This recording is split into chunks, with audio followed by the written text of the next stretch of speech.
പ്രിയപ്പെട്ടവരെ, ഒരു നിമിഷം നിങ്ങളുടെ ജീവിതത്തിലേക്ക് ഒന്ന് തിരിഞ്ഞു നോക്കൂ. ഇന്ന് നിങ്ങൾക്ക് എൻ്റെ ദൈവമേ എന്ന് ഹൃദയം നിറഞ്ഞ് വിളിക്കാൻ കഴിയുന്നുണ്ടെങ്കിൽ അത് നിങ്ങളുടെ യോഗ്യത കൊണ്ടല്ല.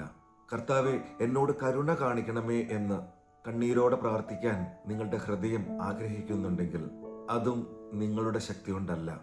അത് ദൈവത്തിൻ്റെ അളവറ്റ കൃപയാണ്. നാം പലപ്പോഴും കരുതും, ഞാൻ നല്ലവനാണ്, അതുകൊണ്ടാണ് ദൈവം എന്നെ സ്നേഹിക്കുന്നത്. അല്ല, നാം പാപികളായിരിക്കുമ്പോൾ പോലും നമ്മെ അന്വേഷിച്ചു വന്നത് ദൈവമാണ്.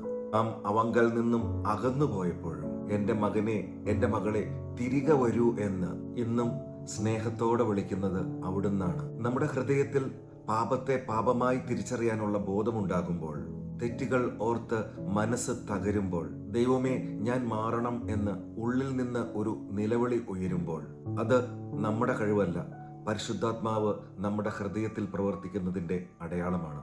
ഇന്നും ദൈവവചനം കേൾക്കാൻ നിങ്ങൾ ആഗ്രഹിക്കുന്നുണ്ടോ? വിശുദ്ധ ബൈബിൾ തുറന്ന് വായിക്കാൻ നിങ്ങളുടെ മനസ്സ് ആഗ്രഹിക്കുന്നുണ്ടോ? ഒരു വചനം കേൾക്കുമ്പോൾ കണ്ണുകൾ നിറയുന്നുണ്ടോ? എങ്കിൽ ദൈവം നിങ്ങളെ ഇപ്പോഴും കൈവിട്ടിട്ടില്ല. അവിടുന്ന് നിങ്ങളെ വിളിച്ചുകൊണ്ടിരിക്കുകയാണ്. ഈ ലോകത്തിൽ എത്രയോ ആളുകൾ ദൈവവചനം കേട്ടിട്ടും അവഗണിക്കുന്നു. എന്നാൽ ചില ഹൃദയങ്ങളെ മാത്രം ആ വചനം തകർക്കുകയും സൗഖ്യമാക്കുകയും പുതിയ ജീവിതത്തിലേക്ക് നയിക്കുകയും ചെയ്യുന്നു. ആ ഹൃദയത്തിൽ ഒന്നാണ് നിങ്ങളുടേതെങ്കിൽ അതൊരു വലിയ അനുഗ്രഹമാണ്. ദൈവവചനം നമ്മുടെ ഉള്ളിൽ പ്രത്യാശ ജനിപ്പിക്കുന്നു, മാനസാന്തരത്തിനുള്ള കണ്ണുനീർ നൽകുന്നു, പുതിയ ജീവിതത്തിനുള്ള ദാഹം ഉണർത്തുന്നു. ഇതൊന്നും നമ്മുടെ യോഗ്യത കൊണ്ടല്ല, നമ്മുടെ പ്രാർത്ഥനയുടെ ശക്തി കൊണ്ടുമല്ല, നമ്മുടെ വിശുദ്ധി കൊണ്ടുമല്ല.